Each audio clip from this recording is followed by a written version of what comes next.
O Kybalion, capítulo 14, O gênero mental.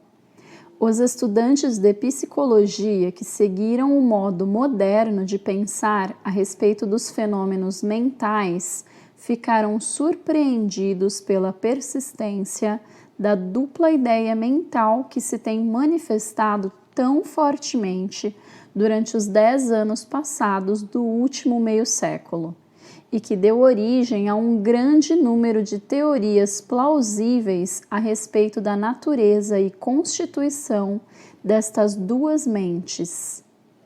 Recentemente, Thomson J. Hudson atingiu grande popularidade em 1893, avançando a sua bem conhecida teoria das mentes objetiva e subjetiva, que ele afirmou existir em cada indivíduo. Outros escritores atraíram também a atenção pelas teorias sobre as mentes consciente e subconsciente, mentes voluntária e involuntária, mentes ativa e passiva, etc. e etc. As teorias dos diversos escritores diferem entre si, mas permanece o princípio oculto da dualidade da mente. O estudante de filosofia hermética tem provocação de riso quando lê e ouve qualquer coisa destas novas teorias a respeito da dualidade da mente.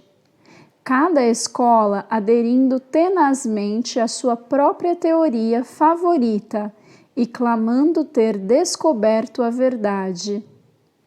O estudante volta para trás às páginas da história oculta e, nos primeiros elementos dos preceitos ocultos, encontra referências à antiga doutrina hermética do princípio de gênero no plano mental. A manifestação do gênero mental. E, examinando mais, ele conclui que a antiga filosofia tinha conhecimento dos fenômenos da mente dual e deu conta disto pela teoria do gênero mental. Esta ideia de gênero mental pode ser explicada em poucas palavras aos estudantes que estão familiarizados com as modernas teorias há pouco aludidos. O princípio masculino da mente corresponde à chamada mente objetiva, mente consciente, mente voluntária, mente ativa e etc. E o princípio feminino da mente corresponde à chamada mente subjetiva, mente subconsciente, mente involuntária, mente passiva e etc. Certamente que os preceitos herméticos não concordam com as diversas teorias modernas sobre a natureza das duas fases da mente, nem admitem muitos fatos considerados como sendo respectivamente dos dois aspectos, porque muitas teorias e afirmações são alambicadas e incapazes de resistir ao toque da experiência e da demonstração.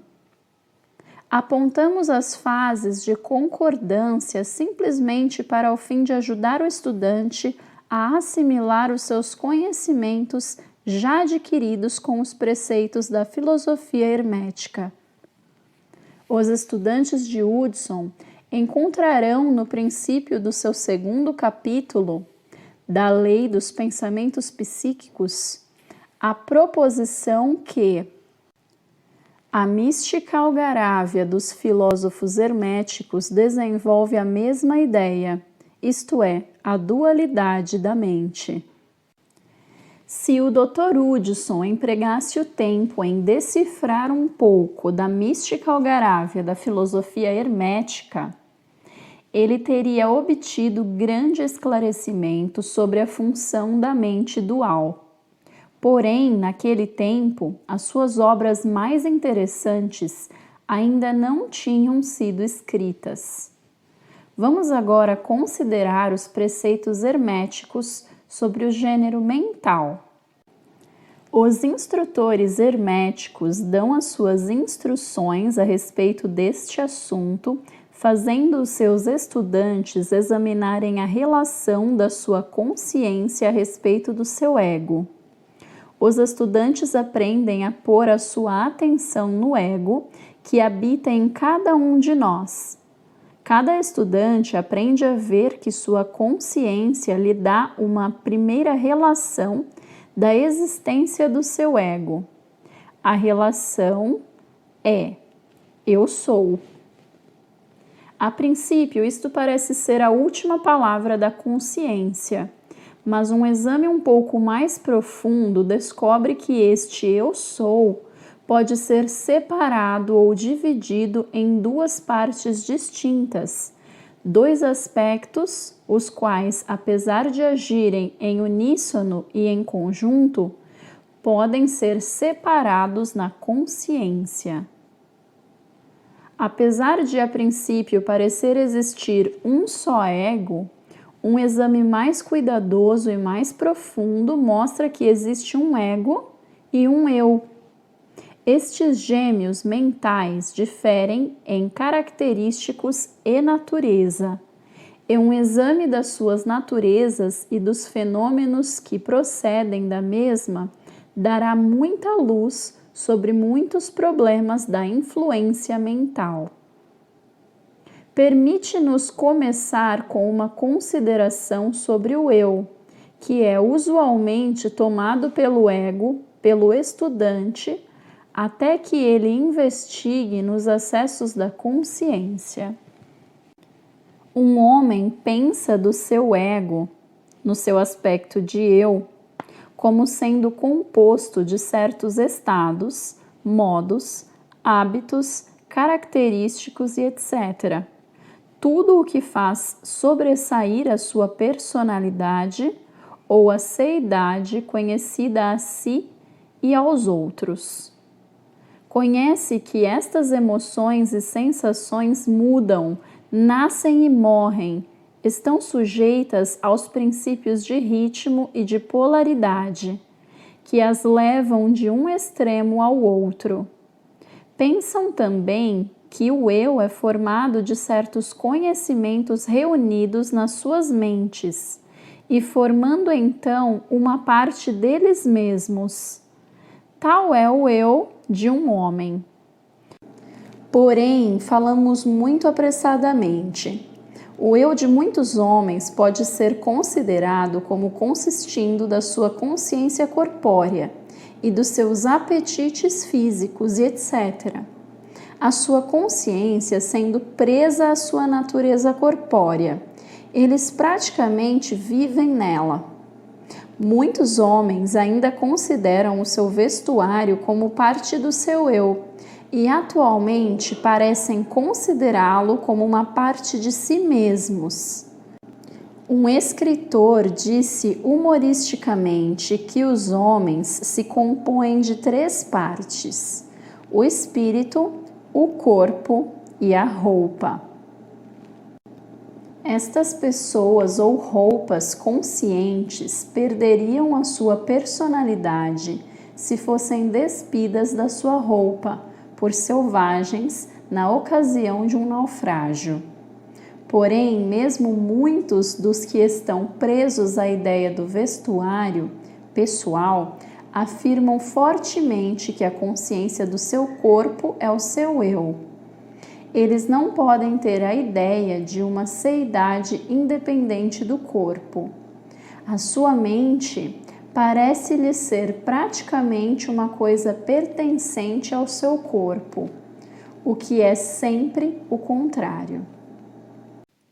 Mas, conforme o homem sobe na escala de consciência, ele se torna capaz de distinguir o seu eu da sua ideia do corpo e de pensar que este é uma coisa pertencente à sua parte mental. Mas só então poderá identificar inteiramente o eu com os estados mentais, as emoções, etc., que ele sente existir dentro de si. é capaz de considerar estes estados internos como idênticos a ele mesmo, em vez deles serem simplesmente coisas produzidas por uma parte da sua mentalidade e existindo dentro dele, sendo suas, estando nele, mas não sendo ele mesmo.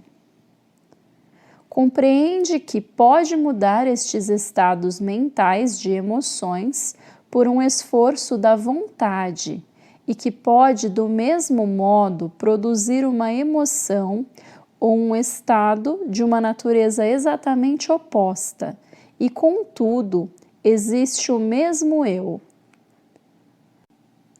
E assim, até que seja capaz de pôr de parte estes vários estados mentais, as emoções, os hábitos, as qualidades, os característicos e outras faculdades mentais.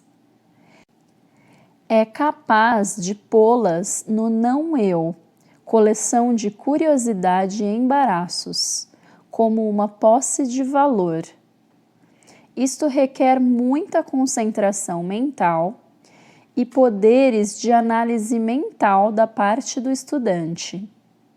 Porém, mesmo assim, a tarefa é possível para os estudantes avançados, e mesmo os não muito adiantados podem ver, na imaginação, como pode ser realizado o processo. Depois que o processo de pôr de parte foi executado, o estudante por-se-á em posse consciente de uma seidade que pode ser considerado nos seus dois aspectos de eu e ego. O eu será considerado como sendo uma coisa mental em que os pensamentos, as ideias, as emoções, as sensações e outras condições mentais são produzidas. Pode ser considerado como a matriz mental, como disseram os antigos, capaz de fazer a geração mental. Manifesta-se a consciência como um ego feminino com poderes latentes de criação e geração das progênies mentais de todas as espécies e reinos. Sente-se que as suas forças de energia criativa são enormes. Contudo, parece ser consciente que ele recebe muitas formas de energia do seu ego companheiro, ou de outro ego, quando é capaz de dar existência às criações mentais. Esta consciência traz consigo a realização de uma enorme capacidade para a operação mental e a habilidade criativa. Porém, o estudante descobre logo que isto não é tudo o que percebe dentro da sua consciência interior. Percebe que existe uma coisa mental que é capaz de querer que o ego feminino acione na direção de certa linha criativa e que também é capaz de sustentar e provar a criação mental. Esta parte deles mesmos dizem ser chamada ego. É capaz de ficar na sua consciência à vontade. Não tem uma consciência de habilitações para gerar e criar ativamente, no sentido do processo que acompanha as operações mentais, mas sim no sentimento e consciência de uma facilidade para projetar uma energia do ego masculino ao ego feminino. Um processo de desejo que a criação mental comece e continue. Compreende também que o ego masculino é capaz de sustentar e abrigar as operações da criação mental do ego feminino. Na mente de cada pessoa existem estes dois aspectos. O eu representa o princípio masculino de gênero e o ego representa o feminino. O ego representa o aspecto de existência, o eu, o aspecto de estado. Deveis saber que o princípio de correspondência opera neste plano do mesmo modo que o faz no grande plano em que é feita a criação dos universos. Ambos são semelhantes, porém muito diferentes em grau. O que está em cima é como o que está embaixo, e o que está embaixo é como o que está em cima. Estes aspectos da mente, os princípios masculino e feminino, o ego e o eu, considerados em relação com os conhecimentos dos fenômenos mentais ou físicos, dão a chave mestra destas pouco conhecidas regiões da operação e manifestação mental. O princípio de gênero mental manifesta a verdade que se oculta debaixo do campo total dos fenômenos de influência mental, etc. A tendência do princípio feminino é sempre em receber impressões, ao passo que a tendência do princípio masculino é sempre em dá-las ou exprimi-las. O princípio feminino tem um campo de operação mais variado que o princípio masculino. O princípio feminino dirige a obra da geração de novos pensamentos, conceitos, ideias, incluindo a obra da imaginação. O princípio masculino contenta-se com a obra da vontade, nas suas várias fases. E assim, sem o auxílio ativo da vontade do princípio masculino, o princípio feminino pode contentar-se com a geração de imagens mentais, que são o resultado de impressões recebidas de fora, em vez de produzir criações mentais originais. As pessoas que prestam uma contínua atenção a um assunto empregam ativamente ambos os princípios mentais, o feminino, na obra da ativa geração mental, e a vontade masculina, na estimulação e fortificação da porção criativa da mente.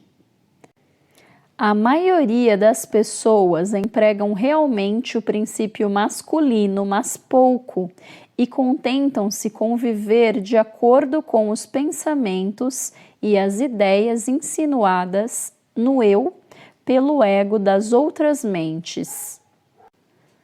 Porém, o nosso propósito não é demorarmos-nos na consideração desta fase do assunto, que pode ser estudada num bom livro de psicologia, com a chave que nós vos demos sobre o gênero mental. O estudante dos fenômenos psíquicos está ciente dos admiráveis fenômenos classificados sob o título de telepatia, transmissão de pensamento, influência mental, sugestão, hipnotismo e etc. Muitos procuraram para uma explicação destas várias fases de fenômenos as teorias dos diversos instrutores da mente dupla. Em certa medida estão certos, porque há claramente uma manifestação de duas fases distintas da atividade mental. Porém, se esses estudantes considerarem estas mentes duplas à luz dos preceitos herméticos a respeito das vibrações e do gênero mental, compreenderão que têm na mão a chave com que tanto esforço procuravam. Nos fenômenos de telepatia, vê-se como a energia vibratória do princípio masculino é projetada para o princípio feminino de outra pessoa e este toma o pensamento semente e o desenvolve até a madureza.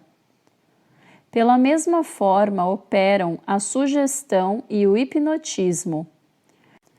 O princípio masculino da pessoa, dando as sugestões, dirige uma exalação da energia vibratória ou força-vontade para o princípio feminino da outra pessoa. E esta última, aceitando-a, recebe-a em si mesma e age e pensa de conformidade com ela. Uma ideia assim recolhida na mente de uma pessoa cresce e se desenvolve, e com o tempo é considerada como a melhor produção mental do indivíduo, porquanto, em realidade, é como o ovo do cuco colocado no ninho do pardal, quando este destrói a produção direta e se põe no ninho. O método normal é para os princípios masculino e feminino na mente de uma pessoa coordenar e agir harmoniosamente em conjunção com a de outra. Mas, infelizmente, o princípio masculino nas pessoas médias é muito lento em agir. O estendimento da força-vontade é muito vagaroso, e a consequência é que tais pessoas são quase inteiramente dirigidas pelas mentes e os desejos das outras pessoas, as quais ela permite que façam as suas ideias e os seus desejos. Quão poucas ações ou pensamentos originais são realizados pelas pessoas médias? Não são a maioria das pessoas simples sombras e ecos de outras que têm vontades ou mentes mais fortes que elas? Isto acontece porque a pessoa média vive mais na consciência do seu eu do que na do ego. Está polarizada no seu princípio feminino da mente, e o princípio masculino, em que se acha à vontade, é obrigado a ficar inativo e sem emprego. O homem e a mulher fortes do mundo manifestam invariavelmente o princípio masculino da vontade, e a sua força materialmente depende desse fato. Em vez de viver das impressões dadas às suas mentes pelos outros, dominam a sua própria mente pela sua vontade, obtendo a espécie desejada de imagens mentais, e ainda mais dominam do mesmo modo as mentes dos outros. Vede as pessoas fortes como implantam os seus pensamentos sementes nas mentes das massas do povo, fazendo assim este pensar de acordo com os desejos e as vontades destes indivíduos fortes. Isto é porque as massas do povo são como que criaturas carneiros, não dando origem a uma ideia própria e não empregando as suas próprias forças de atividade mental. A manifestação do gênero mental pode ser observada ao redor de nós todos os dias da vida. As pessoas magnéticas são as que podem empregar o princípio masculino com o fim de imprimir as suas ideias nos outros. O ator que faz o povo chorar ou rir como quer, o faz empregando este princípio. E assim é sucessivamente o orador, o político, o pregador, o escritor ou qualquer pessoa que tenha a atenção do público. A influência particular exercida por algumas pessoas sobre outras é devida à manifestação do gênero mental, na direção da linha vibratória acima indicada. Neste princípio, acha-se oculto o segredo do magnetismo pessoal, da influência pessoal, da fascinação e etc., assim como os fenômenos geralmente agrupados sob o nome de hipnotismo. O estudante que familiarizou-se com os fenômenos geralmente chamados psíquicos poderá descobrir a importante parte tomada nos ditos fenômenos por esta força que a ciência denominou sugestão, termo pelo qual se quer significar o processo ou método pelo qual uma ideia é transmitida à mente de outro, fazendo a segunda mente agir de acordo com ela. Uma exata compreensão da sugestão é necessária para se compreender com inteligência os variados fenômenos psíquicos que a sugestão encobre. Porém, o conhecimento da vibração e do gênero mental é ainda mais necessário para o estudante da sugestão, porque todo o princípio da sugestão depende do princípio de gênero mental e de vibração. É costume dos escritores e instrutores da sugestão explicar que é a mente objetiva ou voluntária que faz a impressão mental ou sugestão na mente subjetiva ou involuntária. Porém, não descrevem o processo ou não nos dão uma analogia na natureza pela qual possamos compreender melhor a ideia.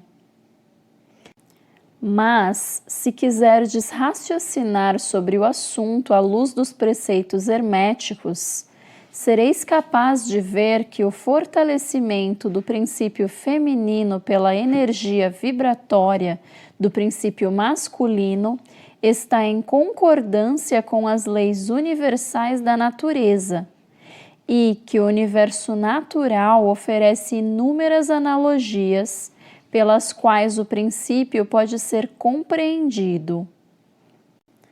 Com efeito, os preceitos herméticos mostram que a verdadeira criação do universo segue a mesma lei e que em todas as manifestações criativas, nos planos espiritual, mental e psíquico, está sempre em operação o princípio de gênero, manifestação dos princípios masculino e feminino. O que está em cima é como o que está embaixo, e o que está embaixo é como o que está em cima. E mais ainda, quando se compreende o princípio de gênero mental, os variados fenômenos de psicologia tornam-se imediatamente adaptáveis a uma classificação e estudo inteligente, em vez de serem muito obscuros. O princípio se realiza na prática, porque é baseado nas imutáveis leis universais da vida. Não entraremos em extensa discussão ou descrição dos variados fenômenos da influência mental ou atividade psíquica. Existem muitos livros bons, escritos e publicados sobre este assunto nos últimos anos. Os principais fatos dados nesses vários livros são corretos, apesar dos escritores intentarem explicar os fenômenos por diversas teorias que lhes são favoritas. O estudante pode instruir a si próprio nestas matérias e, empregando a teoria do gênero mental, será capaz de pôr em ordem no caos das teorias e doutrinas contrárias e poderá tornar-se mestre no assunto se for inclinado a ele. O fim desta obra não é dar uma extensa relação dos fenômenos psíquicos, mas sim dar ao estudante uma chave mestra com a qual possa abrir as diversas portas que conduzem às partes do templo do conhecimento que ele quiser explorar. Julgamos que nesta consideração dos preceitos do Kybalion, encontrar-se-á uma explicação que servirá para esclarecer muitas dificuldades embaraçosas. Ela será uma chave que abrirá muitas portas. Qualquer que seja o costume de fazer detalhes a respeito das muitas formas de fenômenos psíquicos e da ciência mental, colocamos providencialmente na mão do estudante as ideias pelas quais ele pode instruir-se muito a respeito de cada fase do assunto que o interessar. Com o auxílio do Kybalion, pode-se fazer uma livraria oculta, a velha luz do Egito iluminando as páginas e os assuntos obscuros. Este é o fim deste livro. Não queremos expor uma nova filosofia, mas sim fornecer o bosquejo de um grande preceito do mundo antigo, que poderá esclarecer as doutrinas de outros, que servirá de grande reconciliador das diferentes teorias e doutrinas opostas. E você que ficou até o final deste vídeo, lembre de deixar um like e se inscrever aqui no canal para acompanhar os próximos vídeos. No próximo vídeo veremos ainda o capítulo 15, último capítulo deste livro, que falará sobre axiomas herméticos. Muito obrigada e até logo!